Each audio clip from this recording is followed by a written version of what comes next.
다섯 번째로 성경의 보존 과정을 살펴보도록 하겠습니다. 말 그대로 보존이라고 하는 것은 하나님의 진리를 보호하는 그런 과정이 되겠습니다.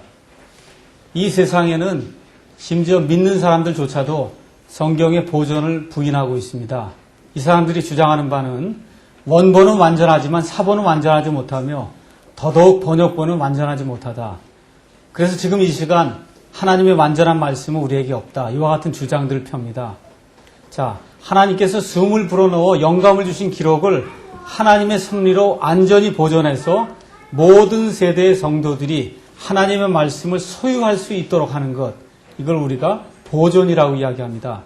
그래서 하나님께서는 여러 세대를 통해 치밀하게 자신의 말씀을 보존하셨으므로 지금 이 시간에 우리가 들고 있는 이 하나님의 말씀은 참된 말씀이다. 우리가 자신 있게 그렇게 이야기할 수 있습니다.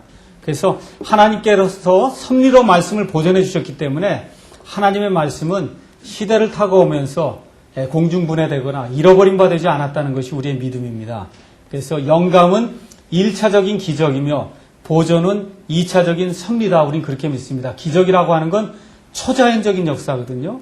하나님이 숨을 불어넣어 주셔서 이 초자연적으로 하나님의 모든 말씀을 이렇게 기록하게 하신 것, 이거 기적의 역사고, 이 섭리라고 하는 것은 이런 초자연적인 역사가 아니라 하나님께서 역사를 통해서 사람들을 통해서 하나님의 일을 이루시되 하나님이 원하시는 대로 완전하게 일을 이루시는 그와 같은 과정을 우리가 섭리, 프라비던스라고 이야기합니다. 그래서 보존은 2차적인 섭리의 과정이다. 그렇게 이야기할 수 있습니다. 그래서 우리 특별히 예수 믿는 사람들의 1차적인 책임은 자기가 물려받은 본문을 완전하게 보존하는 것입니다. 성경에 보면 성경 보존에 대한 그와 같은 예가 나와 있는데 하나만 보도록 하겠습니다. 예레미야 36장 1절에서부터 32절에 가서 보면 하나님께서 어떻게 말씀을 보존하시는가 그 내용이 잘 담겨 있습니다. 거기에 보면 그 당시 사악했던 여호야김 왕이 나오는데 이 여호야김 왕이 대언자 예레미야가 기록한 첫 번째 사본 즉 자필 원본을 불사르는 그러한 내용이 나옵니다. 그 이후에 예레미야는 바룩을 통해서 다시 한번 주의 말씀을 기록한 뒤 왕에게로 가서 주가 이같이 말하노라라고 말씀을 이제 대언하게 합니다.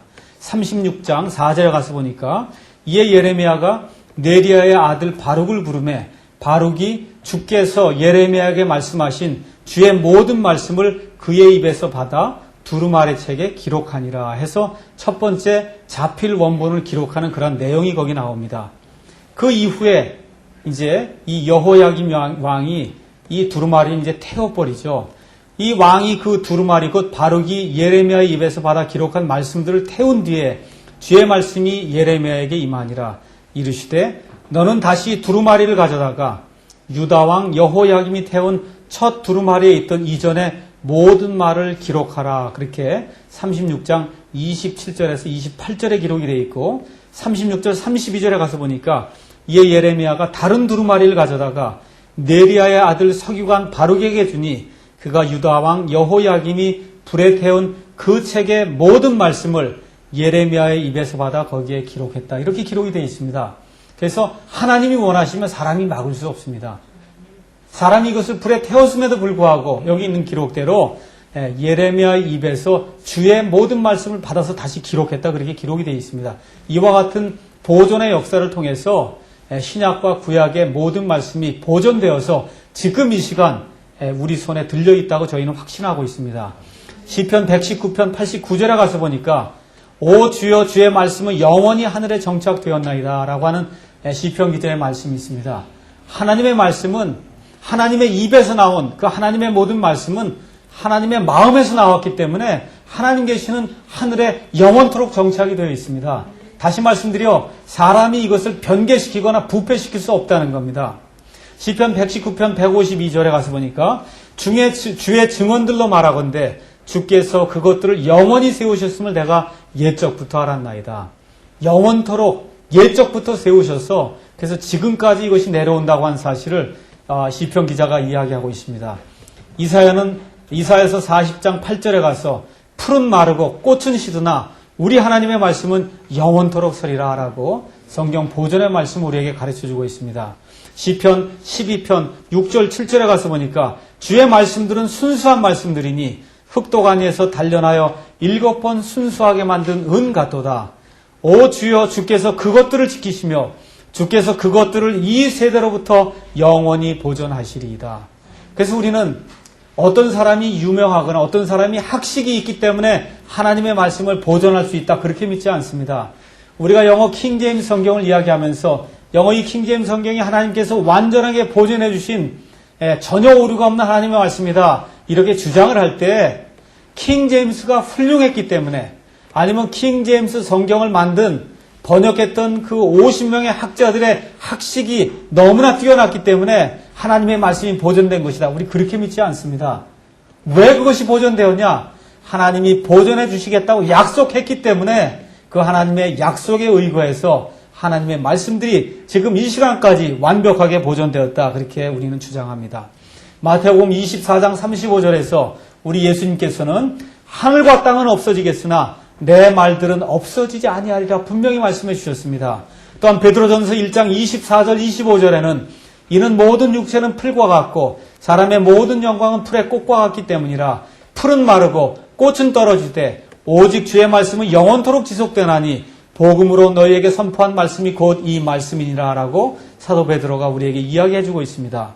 자, 이 성경 보존에 대해서 하나님께서 너무나 이 보존이 중요하다고 생각하셨기 때문에 구약 성경 처음부터 신약 성경 맨 마지막까지 성경을 부패시키면은 어떤 일이 발생한다, 어떤 재앙이 발생한다, 하나님이 경고의 말씀을 중간중간마다 넣어주셨습니다.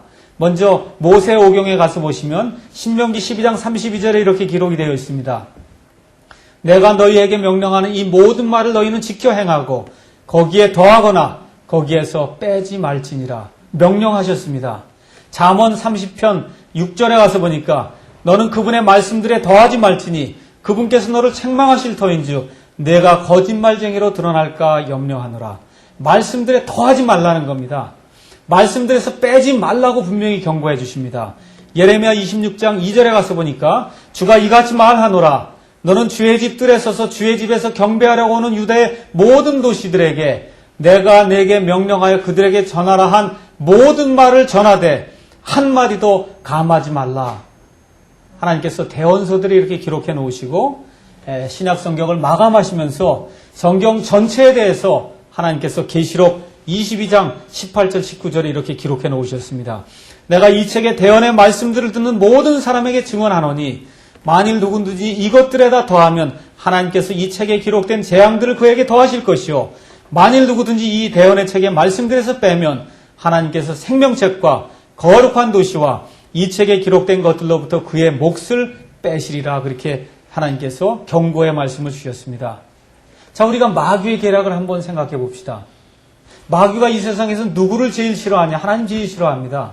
그래서 하나님에게서 나온 말씀을 마귀가 가장 싫어합니다. 왜 그렇습니까? 하나님이 어떤 존재인가를 드러내어 보여주는 책은 이 세상에 단 하나 성경뿐이 없습니다. 사람이 어떻게 구원받을 수 있는가 그걸 가르쳐주는 책도 이 세상에 단 하나 성경뿐이 없습니다.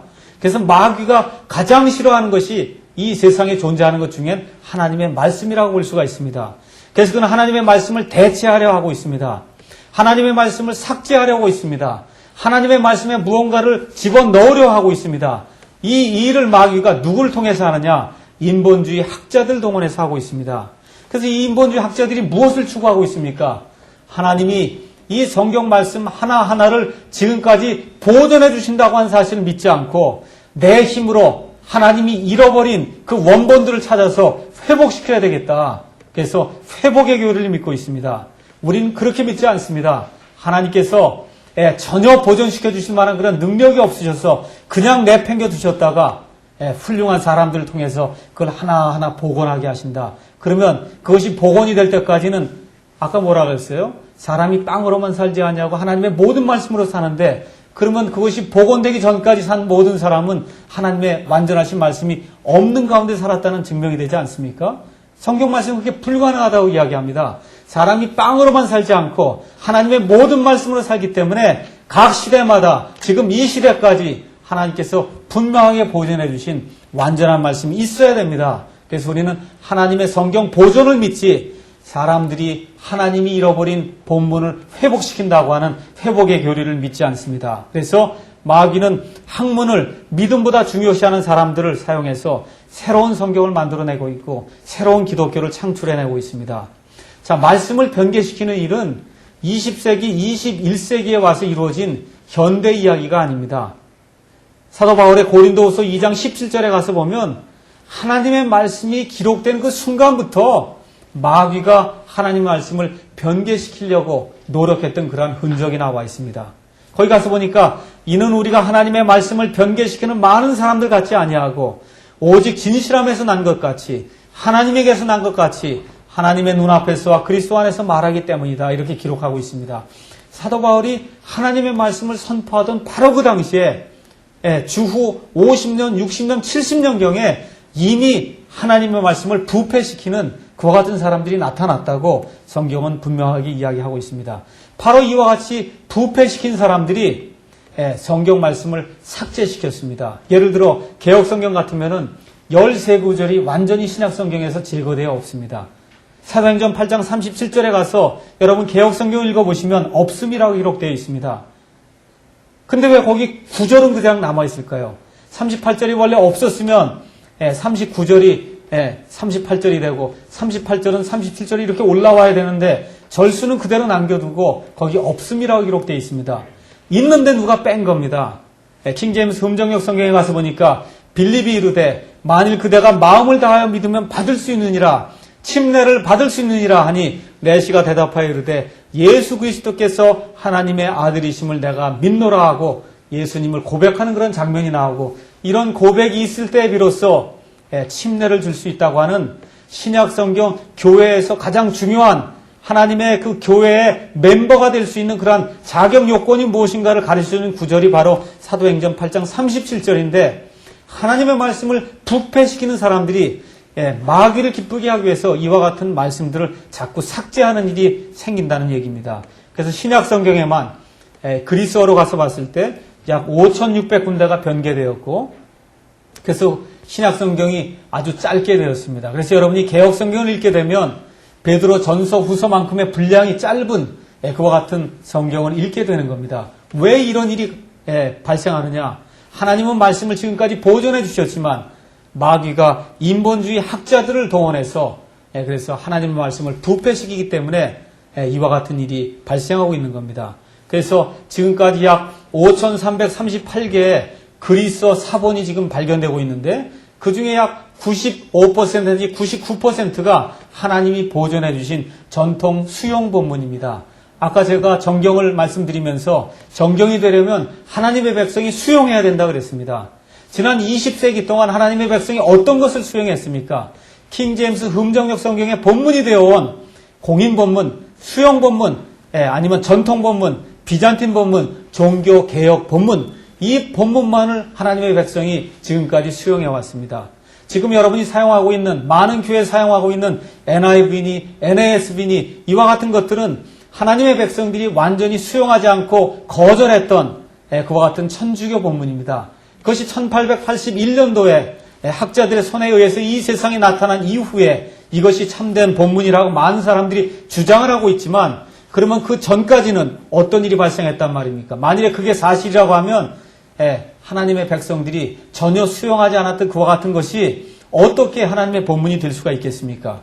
그래서 예수님께서도 친히 자신의 말씀을 보존하시겠다고 성경에 약속해 주셨습니다. 그래서 예수님께서 구약 성경 말씀을 인용하실 때 기록된 바, 기록되었으되 여기 이렇게 기록이 되어 있다는 겁니다. 그 기록되어 있다는 게 무엇을 의미합니까? 보존되어 있다는 거예요. 그래서 누가복음 4장 14절 21절을 여러분이 가서 읽어보시면 예수님께서 회당에 들어가셔서 두루마리 사본을 읽으신 이후에 오늘 이 성경 기록이 너희 귀에 성취되었다 그렇게 이야기했습니다. 이게 사본이다. 이 안에 오류가 있다. 예수님 그런 말씀하지 않았습니다. 왜 그렇습니까? 우리 예수님은 성경의 보존을 믿었기 때문에 하나님께서 특별하신 섭리를 사용하셔서 그 유대인들을 사용해서 하나님의 말씀을 1.1획이라도 훼손되지 않게 그렇게 보존했다고 하는 사실을 예수님이 인정하셨기 때문에 기록된 바, 기록되었으되 여기 있는 이 성경 말씀이 오늘 너희 귀에 이제 성취되었다고 이렇게 이야기하신 것입니다. 자, 그럼 성경 보존에 대해서 잠깐 관찰해 보도록 하겠습니다. 첫 번째, 보존이 없는 영감은 아무 가치가 없습니다.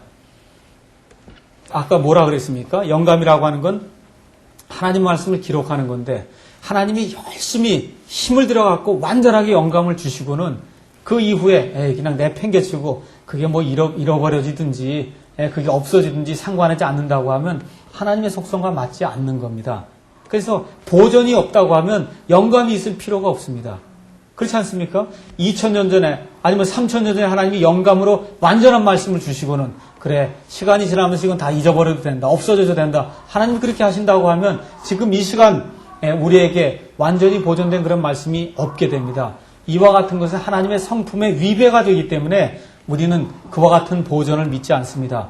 관심사항은 하나님께서 어떻게 자신의 말씀을 보존하시느냐가 아니고 하나님이 자신의 말씀을 보존할 만한 능력이 있는 분이냐, 그 약속을 지킬 수 있는 분이냐, 그렇지 않은 분이냐 하는 겁니다. 그래서 우리 성경대로 믿는 신자들은 하나님께서 분명히 말씀을 보존해 주시겠다는 그 약속을 지킬 수 있는 능력을 가지신 절대 전능하신 하나님이라고 믿습니다. 그래서 하나님께서 불완전한 사람들을 사용해서 절대 확실한 성경을 필사하게 하셨는가라는 질문에 대해서 우리는 아주 자신 있게 그렇습니다. 우리 하나님께서는 계속해서 이어지는 보존이라고 하는 섭리의 역사를 통해서 그와 같은 일을 완전 무결하게 이루셨다고 분명하게 믿고 있습니다. 예레미야 32장 17절, 27절에 우리 하나님 이렇게 말씀하십니다. 주께서 주의 크신 권능과 펴신 팔로 하늘과 땅을 만드셨사오니 주께는 너무 어려운 일이 없나이다. 보라 나는 주여 모든 육체의 하나님이라. 내게 너무 어려운 일이 있겠느냐. 우리 하나님이 이야기하십니다. 무에서 유를 만들어내시고 말씀으로 온 우주 공간을 다 창조하신 그 하나님께 너무 어려운 일은 없다는 겁니다. 그렇기 때문에 불완전한 사람들을 사용하셔서 하나님께서 지금 이 시간까지 하나님의 말씀을 완전히 보존해 주셨다는 사실을 우리는 확실히 믿습니다. 여섯 번째는 번역 과정이 되겠습니다. 번역이라고 하는 것은 진리를 다른 민족에게 전하는 그런 과정입니다. 여러분이 잘 아시다시피 번역이란 한 언어로 기록된 말씀들을 다른 언어로 옮기는 겁니다. 구약시대에는 히브리어를 사용하는 이스라엘 민족에게 이런 작업이 전혀 필요치 않았습니다. 구약성경은 누구를 위해서만 주었습니까? 하나님이 구약시대에는 구약시대 히브리 사람들만을 위해서 주었기 때문에 번역이 필요치 않았어요. 신약시대의 경우에도 2세기까지는 번역의 필요성을 느끼지 못했습니다. 왜 그렇습니까? 대부분의 사람들이 그리스말을 사용하는 그런 지역에 살고 있었기 때문에 신약성경 자체가 그리스말로 기록이 되었어요. 번역의 필요성을 느끼지 못했습니다. 그러다가 시간이 점점 지나면서 다른 민족들에게 예수 그리스도의 복음이 전파가 되니까 이제 한 나라의 글에서 다른 나라 말로 옮기는 그와 같은 번역의 과정이 필요하게 되었습니다. 그래서 전 세계 여러 나라 성도들을 위해 히브리어로 기록된 구약 성경과 그리스어로 기록된 신약 성경을 번역해야 될 그런 필요성이 이제 생기게 되었습니다. 성경에도 번역의 예가 아주 잘 나와 있습니다. 먼저 구약 성경을 가서 보면 느헤미야 8장 8절에 이와 같은 말씀이 있습니다.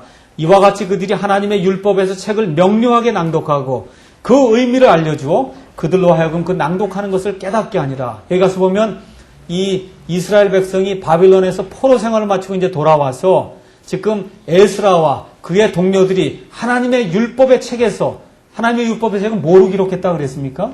히브리 말로 기록했어요.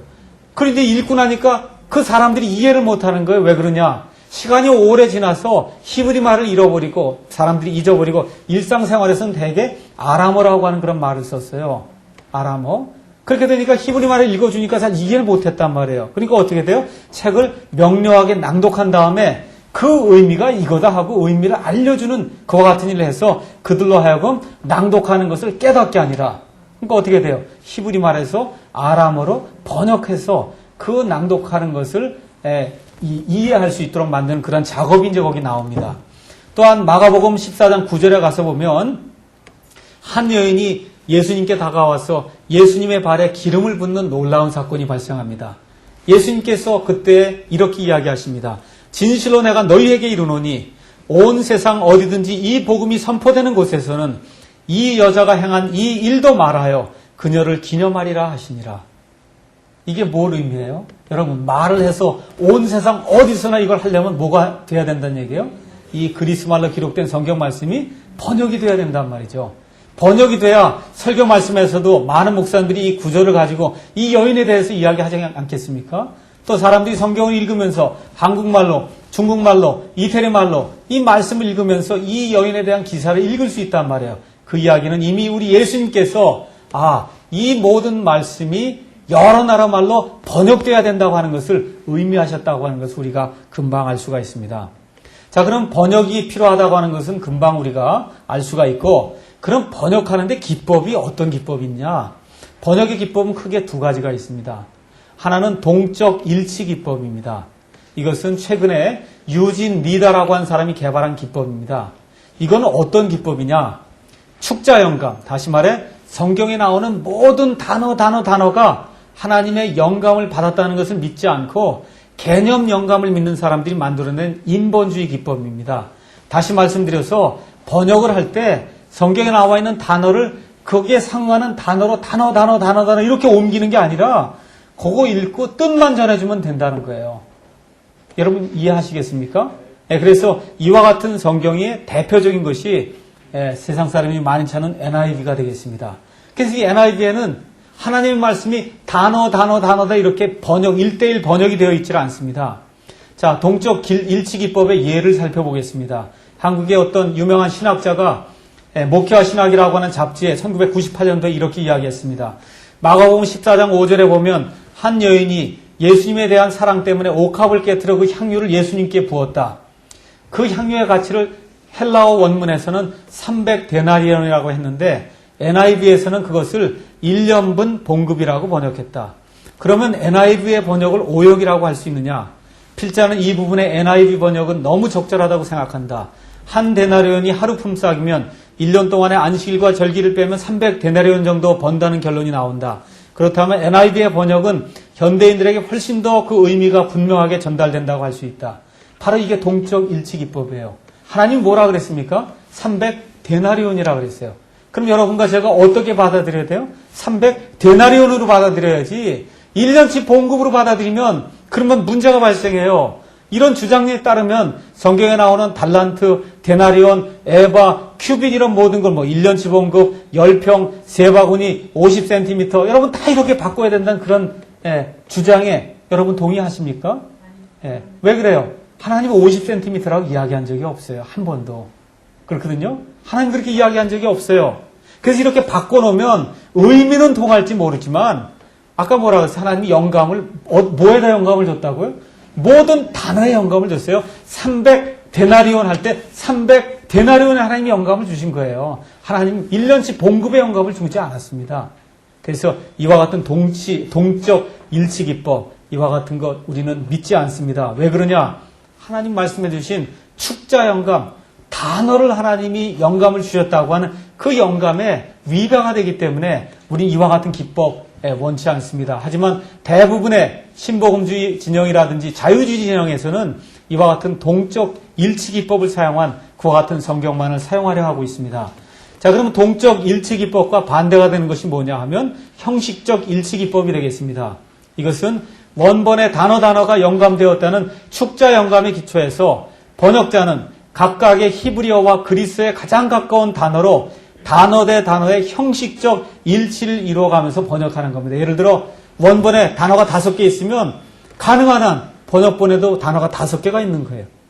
여러분 이해하시겠습니까? 근데 한 언어에서 다른 언어로 넘어가면은 그러면 똑같이 맞출 수가 없어요. 넣어줘야 될 때가 있고 이렇게 되거든요. 그렇게 넣게 되는 경우 킹제임스 성경 같은 경우 어떻게 했습니까? 이탈릭으로 표현했어요. 이건 원본에 없는 건데 이 말에서 이 말로 옮겨가려면 반드시 이와 같은 동사가 필요하든지 해서 전치사가 필요하든지 이런 걸 역자들이 넣어줬습니다. 넣고는 어떻게 표시했어요?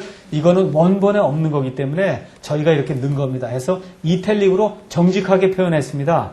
그래서 영어 킹제임스 성경만이 이와 같은 형식적 일치 기법을 사용해서 하나님의 말씀을 번역한 그와 같은 성경이 되겠습니다. 그러므로 번역자는 마음대로 해석을 하지 않고 원래의 단어가 의미한 대로 번역하는 작업만을 수행했습니다. 킹제임스 성경의 경우 번역에 필요하기 때문에 역자들이 첨가한 단어들은 모두 이탈릭체로 표시가 되어 있어서 어떤 것이 원본에 있고 어떤 것이 역자가 집어넣은 것인가 누구나 알 수가 있습니다. 그러므로 킹제임스 성경의 역자들은 성경의 축자 영감과 섭리적 보존을 믿고 그와 같은 원칙 하에서 이 동적 일치 기법을 피한 것입니다. 그 결과 우리 하나님께서는 킹제임스 성경을 드높여서 근 400년 동안 온 세상을 지배하고 영어 자체를 형성하게 하는 기초로 만들어 주셨습니다. 자, 그럼 번역 관련돼서 두 가지 문제점이 킹제임스 성경 진영 안에 지금 있습니다.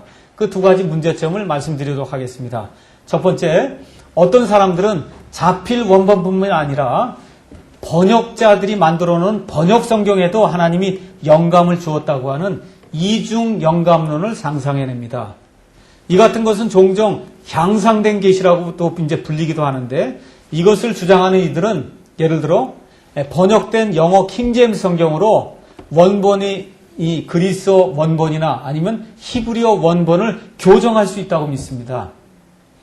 그래서 이런 교리는 주로 미국 펜사콜라에 있는 워크맨이라고 하는 사람이 있는데 그 워크맨과 그 추종자들이 이제 주장하는 바로서 성경 역사를 통해 이런 것을 주장한 하나님의 사람들은 전혀 없었습니다. 이것은 마치 중세 암흑 시대에 천주교회에서 사용하던 라틴 벌게이트라고 하는 라틴어 성경 역본이 있었습니다. 이 천주교에서 주장한 것이 라틴어 이 벌게이트로 원본을 교정할 수 있다고 그렇게 믿었어요. 그래서 라틴 벌게이트가 원본보다 더 중요하다고 그 사람들 생각했습니다. 이와 같은 것과 거의 비슷한 그런 주장이 되겠습니다. 그래서 성경대로 믿는 사람들은 이와 같은 이중 영감론을 믿지 않습니다. 우리는 하나님께서 자필 원본에만 영감을 주셨고 그 이후에 보존해 주셔서 그래서 지금까지 오류가 없도록 영어 킹제임스 성경을 만들어 주셨다는 그와 같은 것을 믿고 있습니다. 또 킹제임스 성경 진영 안에 또 어떤 사람들은 영어 킹제임스 성경이나 아니면 한글 킹제임스 성경을 통하지 않고는 사람이 구원받을 수 없다. 다른 성경으로 구원받은 건 그거 정말 구원받았는지 한번 다시 확인해 봐야 된다. 라고 하는 극단적인 이론을 피는 사람들이 있습니다. 이건 미국에도 있고 한국에도 있습니다. 저희는 그와 같은 거 믿지 않습니다. 저희는 사람을 구원시키는 것이 하나님의 이 말씀에 들어있는 이 복음의 권능이거든요. 그래서 이 개혁 성경 안에도 변개되지 않은 그런 부분에 있는 복음을 통해서 얼마든지 개혁 성경을 통해서나 NIV 성경을 통해서나 변개되지 않은 그런 하나님의 말씀을 통해서는 얼마든지 언제든지 사람이 구원받을 수 있다고 확실히 믿습니다. 그래서 우리가 킹제임스 성경을 주장하지만 결코 이와 같은 극단적인 주장에는 동의하지 않습니다. 자, 7번째 과정을 잠깐 보겠습니다. 7번째는 우리가 해석을 들 수가 있습니다. 해석은 여러분 그 말이 의미하듯이 그 하나님의 그 진리의 뜻을 발견하는 과정이 해석이라고 이제 우리가 이야기할 수 있습니다. 그래서 해석이라고 하는 것은 성경 구절이 의미하는 바 그 정확한 뜻을 결정하는 것, 그걸 우리가 이제 해석이라고 이야기할 수 있습니다. 여러분 성경을 읽을 때 여러분이 글을 쓸 때와 똑같습니다. 여러분 글 쓸 때 누구에게 줄 때 그 안에 뜻이 몇 개가 들어있습니까? 여러분 누구에게 이렇게 3시에 내일 만나자 그 안에 뜻이 몇 개 들어있어요? 하나 들어있어요. 여러분 이 성경 이렇게 읽으실 때 이 안에 모든 구절의 뜻이 하나님이 주실 때 딱 하나 뜻이 있는 거예요. 뜻이 이 사람 다르고 저 사람 다르고 A 다르고 B 다르면 큰일 납니다. 여러분 그렇지 않아요? A 다르고 B 다르고 C 다르면 큰일 나요. 하나님이 성경 말씀 신명기 1장 1절 1장 2절 이거 주실 땐 뜻이 딱 하나밖에 없는 거예요. 이것이. 그래서 성경의 각 구절이 오직 하나의 뜻만을 가지고 있다는 전제하에서 우리가 해석을 합니다. 그래서 맥퀸이라고 하는 사람이 성경의 목적은 너무나 분명하므로 바른 생각을 가진 사람이라면 누구든지 성령님께 직접 성경 말씀에 대해 가르침을 받을 수 있다. 성경에 관한 어떤 신비주의적 해석이 필요 없다라고 이야기했습니다. 대부분의 이단들이 이야기하는 게 뭡니까? 자기들만이 이 어떤 성경 구절에 대한 특별한 계시를 갖고 있고 해석의 은사를 갖고 있다는 거예요. 자기들이 해석하는 것만을 따라야 된다는 겁니다. 그것이 맞으면 다행이지만 대부분 자기들만이 옳다라고 이야기하는 데 가면 대부분 다 잘못된 해석을 합니다. 자, 그러면 우리가 어떤 해석 방법을 취하냐? 여러분과 제가 성경을 읽을 때 우리 성경 신자들은 문법적이고 역사적이고 신학적인 해석을 취합니다. 자, 문법적이라고 하는 건 뭐냐? 문맥에 맞추어 문자 그대로의 정상적인 의미를 취한다는 거예요. 여러분, 제가 편지를 제 아내에게 써서 내일 오후 5시에 만납시다. 그럼 제 아내가 그걸 받을 때 내일 2월 3일, 그렇죠? 오후 5시, 그때 만나자고 얘기한 걸로 듣지 않습니까? 근데 왜 수많은 사람들이 성경을 읽을 때 하나님께서 6일 만에 모든 것을 다 만드셨다. 그 6일은 진짜 6일이 아니야. 그 하루는 10억 년이에요. 어떤 사람 하루는 20억 년이에요. 어떤 사람 하루가 10만 년이에요. 자기 주장대로 펴면 이건 문법적이요 문자적인 해석이 아닙니다.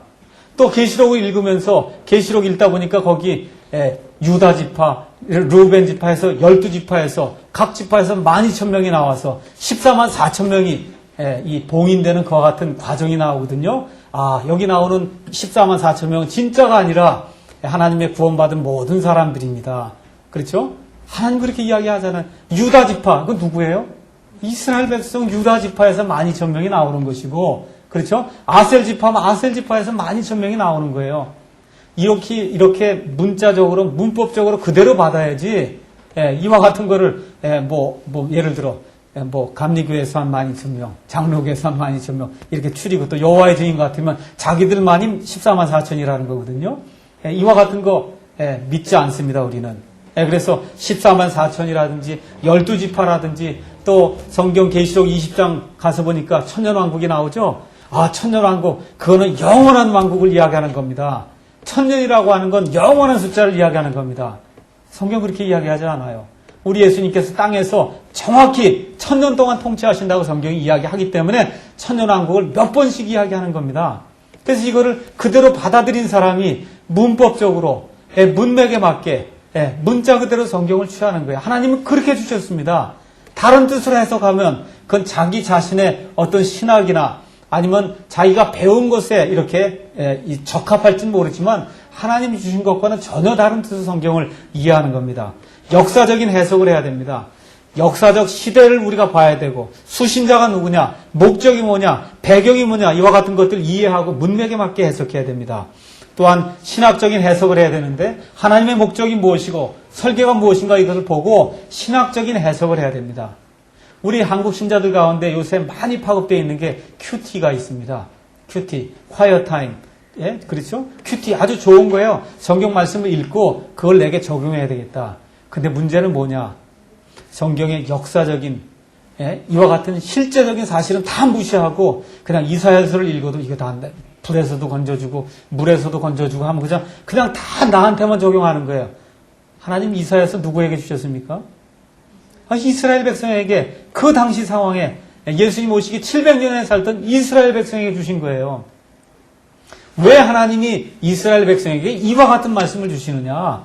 포로 생활에서 돌아올 때 내가 너희를 이렇게 대하리라. 이와 같은 그 역사적인 사건과 바벨론 포로와 이스라엘 사람이 나중에 궁극적으로 나중에 천년왕국이 이루어지게 될 때 다시 돌아오는 이와 같은 사실을 염두에 두면서 이스라엘 백성에게 주셨다는 사실을 이해한 뒤에 이 안에서 내가 정말 영적인 것을 발견한 하나님이 정말 나를 이렇게 사랑해 주시는구나. 물에서도 건져주시고 불 속을 통과할 때도 이 시련을 건져주시고 이렇게 해석을 해야 되는데 그렇게 해석하는 사람 거의 없습니다. 그냥 다 나 구해주는 거 이스라엘 그거 다 나하고 그렇죠? 그와 같은 생각을 하기 때문에 문제가 생기는 거예요. 하나님께서 아브라함에게 저 팔레스타인 땅을 영원토록 내가 내게 주겠다고 그랬어요. 그럼 저 팔레스타인 땅 지금 이스라엘이 살고 있는 저 땅은 영원토록 누구의 땅입니까? 이스라엘의 땅이에요.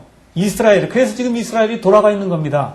이게. 그래서 아무리 중동 협상이 이루어지고 뭐 한다 하더라도 하나님의 말씀을 여러분과 제가 믿는다고 하면 저 땅은 영원토록 이스라엘의 땅입니다. 왜 그렇습니까? 성경을 문자적으로 역사적으로 문맥에 맞게 그대로 취할 때에는 저 중동에 있는 저 이스라엘은 참 이스라엘이요. 정말 아브라함의 씨 이스라엘이요. 육체적인 이스라엘이요. 천년왕국을 소유하게 될 저 이스라엘입니다. 해석의 신뢰를 잠깐 말씀드리겠습니다. 에스겔서 37장에 가서 보면 골짜기에 마른 뼈 환상이 나옵니다.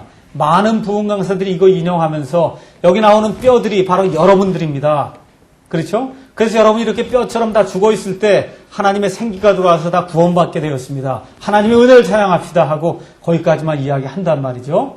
여기까지만 이야기하면 하나님의 말씀을 가르친 게 아닙니다. 왜 그래요? 여기 에스겔서 37장 1절부터 10절까지만 읽으면 그러면 문제가 생겨요. 어디까지 읽어야 되냐? 11절에서 15절까지 읽어야 됩니다. 제가 읽겠습니다.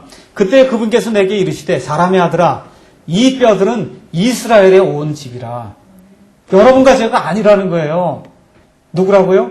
이스라엘의 온 집이라. 보라 그들이 이르기를 우리의 뼈들은 말랐고 우리의 소망은 잃어버린 바 되었으며 우리로 말하건대 우리는 끊어졌다 하느니라. 그러므로 너는 그들에게 대언하여 이르기를 주 하나님께서 이같이 말씀하시되 보라 오 내 백성아 내가 너희 무덤들을 열고 너희로 하여금 너희 무덤들에서 나오게 하며 이스라엘 땅으로 들어가게 하리라. 오 내 백성아 내가 너희 무덤들을 열고 너희를 너희 무덤들에서 이끌어 올릴 때 내가 주인 줄을 너희가 알리라.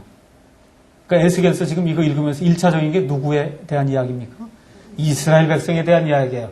그래서 이 에스겔서 이 대언의 말씀에 따라 지금 저 이스라엘이 2500년 이상 이 땅에서 방황하다가 하나님께서 이 무덤들을 여실 때 이 마른 뼈들과 같은 이 사람들이 지금 돌아가서 나라를 세웠어요. 수많은 그런 아랍 군대들이 그 있음에도 불구하고 하나님께서 엄청난 은혜를 베푸셔서 지금 이스라엘이 지금 여기 나와 있는데 이스라엘 땅으로 들어가게 하리라고 하는 그 약속의 말씀을 따라 하나님이 저 이스라엘을 세워주셨습니다. 그래서 여러분이 이 에스겔서 같은데 나오는 천년왕국에 대한 그러한 환상이 있어요. 그렇죠? 성전에서 물이 나옵니다. 그럼 이 부강사들이 또 열심히 설명하죠. 무릎에 차고, 그래서 정강에 차고, 허리에 차고, 수용할 정도가 되고. 그것까지만 이야기가 복받는 얘기만 하면 안 돼요. 거기 나와 있는 건 정말 저 이스라엘 땅에서 성전이 세워지고 그 성전에서 물이 나와서 정말 그 지금의 사해바다를 완전히 채우면서 모든 것을 소생하게 하는 그와 같은 역사가 천년왕국 때 이루어진다는 거예요. 실제적인 걸 이야기하고 있는 겁니다. 그래서 이와 같은 것들을 역사적으로 문법적으로 문맥에 맞게 해석하게 될 때 그때 여러분과 제가 하나님이 주신 참 뜻을 이해하게 되는 겁니다. 근데 현대신학에 문제가 있습니다. 현대신학자들은 역사적, 비평적 관점에서 성경을 해석합니다. 그래서 진화론 같은 현대 비평 이론들을 이용해서 성경 본문의 역사를 재구성합니다. 모세오경, 모세가 지은 게 아니라는 거예요. 뭐 제2DP 이론이라고 하는 걸 이야기하고 또 이사야서 같은 경우도 제1 이사야가 있고 제2 이사야가 있고 또 어떤 사람 심지어 제3 이사야가 있고 예수님이 분명히 이사야서를 인용하면서 앞부분 뒷부분 다 이용하면 누가 기록했다고 그랬습니까? 이사야가 기록했다고 하는데도 불구하고 예수님이 모세가 기록했다고 말씀하시는데도 불구하고 진화론 같은 그러한 이 진보된다고 하는 그러한 이론을 이용해서 성경을 기록했던 것 같은 역사적 사실들을 무시하고 있습니다. 그래서 성경 내 책의 기록자를 무시하고 후대의 편집자들이 이 모든 것을 편집했다고 주장합니다. 모세오경도 다른 사람들이 다 편집했고 마태, 마가, 누가 이런 것들이 큐 문서가설 같은 것을 통해서 다른 사람들이 이렇게 만들어 놓은 것, 구전으로 진행된 것을 이 사람들이 받아서 마가가 먼저 기록하고 마가 걸 갖고 마태가 기록하고 이와 같은 식으로 점점 진화했다고 하는 진화론의 이론을 가지고 성경을 이제 이야기하고 있습니다. 우린 이와 같은 현대 신학을 완전히 배격합니다. 그래서 성경 해석을 할 때 다음과 같은 황금률을 우리가 존중을 합니다. 어떤 성경 구절의 평범한 의미가 상식 수준의 의미일 때는 더 이상 다른 의미를 찾으려 하지 말라. 다시 말해 그 구절의 앞뒤 문맥이나 관련 구절이나 근본 진리 등이 분명하게 다른 의미를 주지 않는다면 그 구절의 모든 단어를 평범하게 문자적 의미로 받아들여야 한다. 하나님께서는 자신의 말씀을 계시하시면서 독자가 혼동에 빠지는 것을 원치 아니하셨으며 자신의 자녀들이 분명하게 모든 것을 깨달아 알 수 있기를 원하신다. 이게 성경 해석의 황금률이 되겠습니다. 자, 이제 8번째 성경의 적용에 대해서 잠깐 말씀드리겠습니다. 적용이라고 하는 것은 이제 진리를 다 알았단 말입니다. 하나님이 우리에게 진리를 드러내어 주시고 진리를 기록하게 하시고 지금 이 시간까지 진리를 보존해 주시고 그렇죠?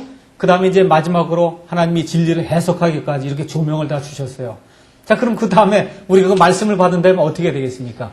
우리가 이제 실행에 들어가야 되지 않겠습니까? 적용하는 그런 과정이 나와 있어요.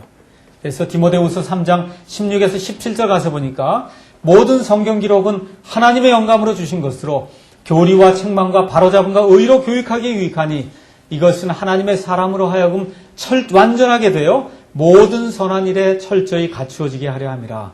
그래서 성경을 읽고 그냥 읽은 것으로 끝이 나고 그것이 생활에 나타나지 않으면 그러면 결국 아무 소용이 없다는 거예요. 그렇죠? 많은 사람들이 성경에 대해서 압니다. 성경이 좋은 말씀이라고 생각합니다. 근데 그 성경에 있는 말씀, 내가 죄인이라고 하는 그 말씀이 내게 적용되지 않으면 그 사람이 결코 다시 태어나는 것과 같은 역사가 있을 수가 없습니다. 그래서 믿지 않는 사람에게도 이 성경의 말씀이 적용되어야 하고 우리 믿는 사람에게도 성경 말씀이 적용되어서 그래서 아내나 남편이나 자식이나 아니면 교회에서 성도나 목사나 그렇죠 집사나 이 모든 사람들이 자기에게 주어진 그 하나님의 말씀을 겸허하게 수용해서 내 삶에서 적용하게 될 때 이 성경 말씀으로 인한 하나님의 열매가 이제 맺혀지게 되는 겁니다.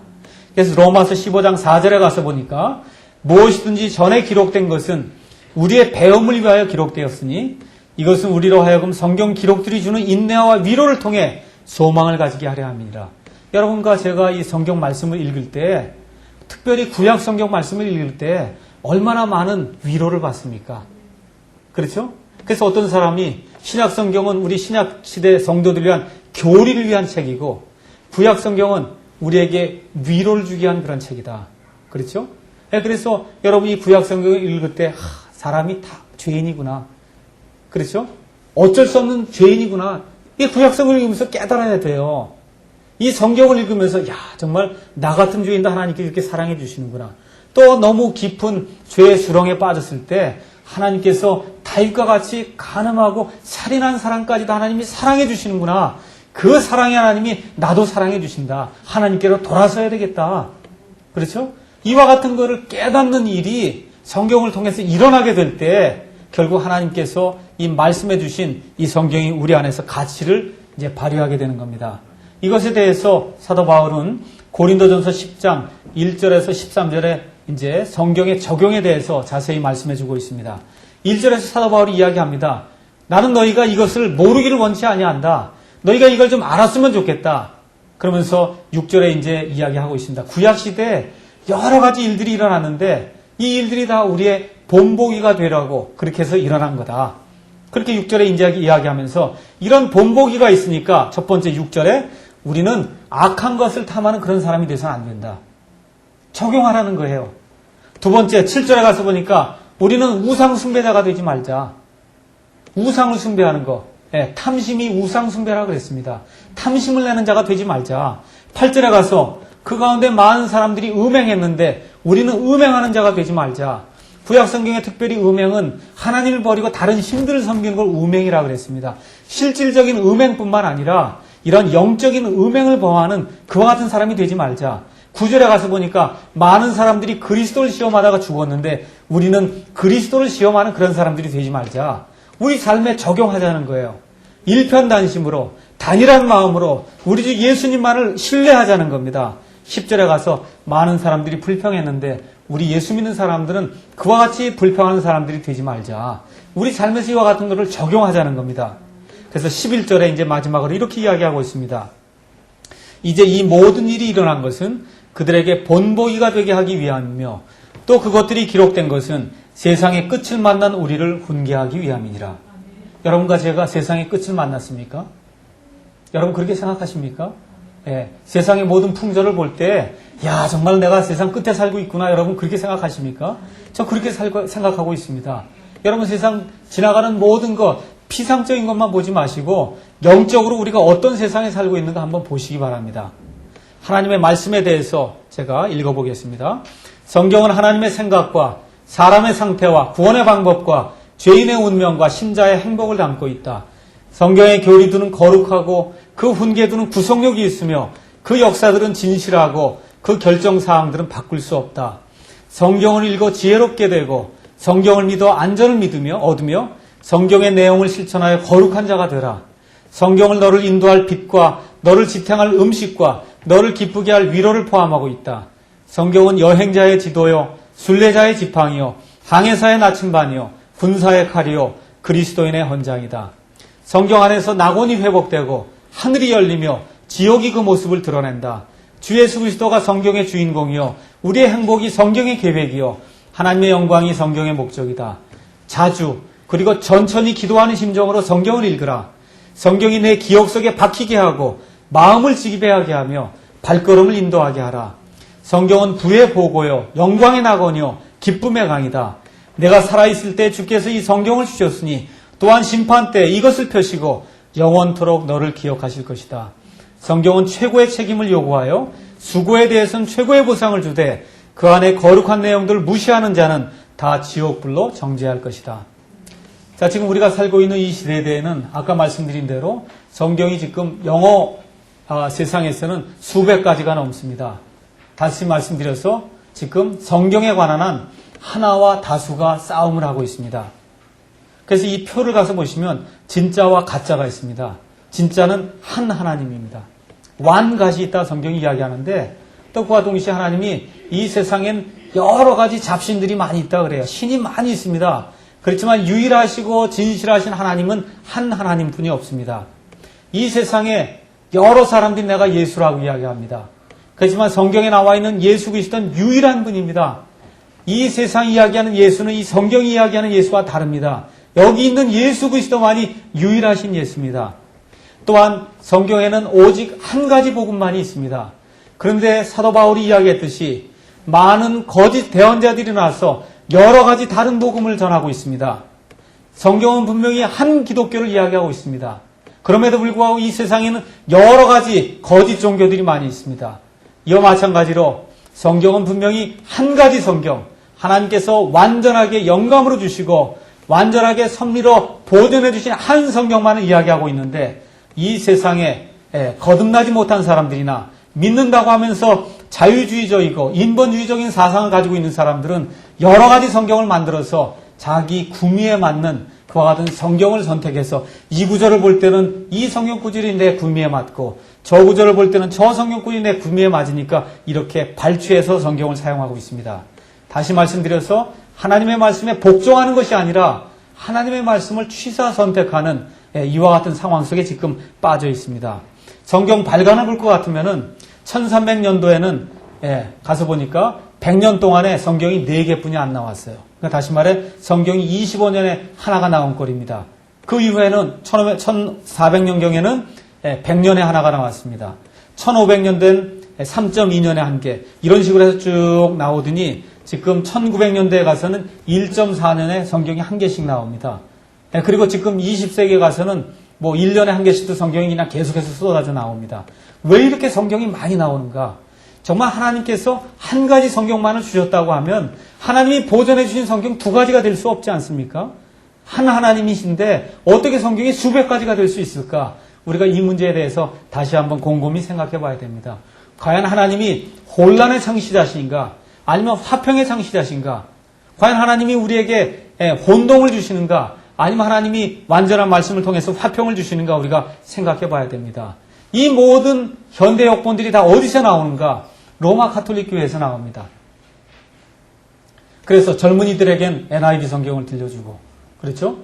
조금 좀 보수적이라고 하는 신복음주의자들에겐 NASB, 신미국 표준역을 들려주고, 우리 한국도 똑같아요. 젊은 사람은 현대인의 성경이나 아니면 표준 세번역 읽으라 그러고, 그 조금 나이가 든 사람은 개역 개정판을 보라 그러고, 연세 많이 드신 분은, 그렇죠? 그 사람들은 또 개역 보라 그러고, 또 천주교하고 가까이 지내려고 하는 사람 공동번역 보라 그러고. 그래요, 다. 왜 그래요? 그 내용이 똑같습니다. 그 내용이 똑같아요. 빠진 데가 똑같고, 변개된 모든 것이 다 똑같아요. 단지 그 기록된 필체나 이런 것이 조금 다를 뿐이지 그 안에 내용이 똑같습니다. 왜 그렇습니까? 그 출처가 다 로마 가톨릭 교회이기 때문에 그 내용이 똑같을 수밖에 없어요. 그래서 로마 가톨릭 교회는 고대 바빌론 신비 종교에서 나온 겁니다. 그래서 루터의 종교개혁에 대항하는 트렌트 공회가 이제 세워졌습니다. 그래서 여기에서 이 성경을 반대하는 그러한 사람들이 이제 생겨나게 되었고, 그래서 이 사람들이 성경의 본문 비평이라고 하는 것을 가해서 성경을 비평하는 그와 같은 장치를 마련해야 되겠다. 그렇게 되면 사람들이 성경 본문 비평 장치를 통해서 그래서 이 성경을 비판하게 되고 성경에 복종하지 않게 되고, 그렇게 되면 우리가 모든 사람들 다시 천주교 안으로 끌어들일 수 있다는 겁니다. 근데 우리가 분명히 기억해야 될 것은 천주교는 기독교가 아니라는 사실입니다. 여러분, 장로교에서 감리교 가면 개종했다 그렇게 이야기하지 않습니다. 어떻게 얘기합니까? 교회를 바꿨습니다. 그렇게 이야기해요. 천주교에서 기독교로 오면 개종했습니다. 그럽니다. 왜 개종했어요? 종교가 달라진 거예요. 불교에서 기독교로 가면 개종했다 그럽니다. 왜 그렇습니까? 종교가 달라진 거예요.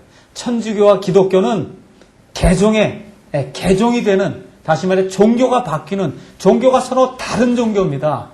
그렇기 때문에 이 종교 통합을 이루려고 하는 이와 같은 무리들하고 우리는 연합을 할 수도 없고 같은 일을 할 수도 없습니다. 그래서 이 그림을 통해서 볼 수 있듯이 천주교회가 기독교회를 분열시키고 있습니다. 뭘 통해서 합니까?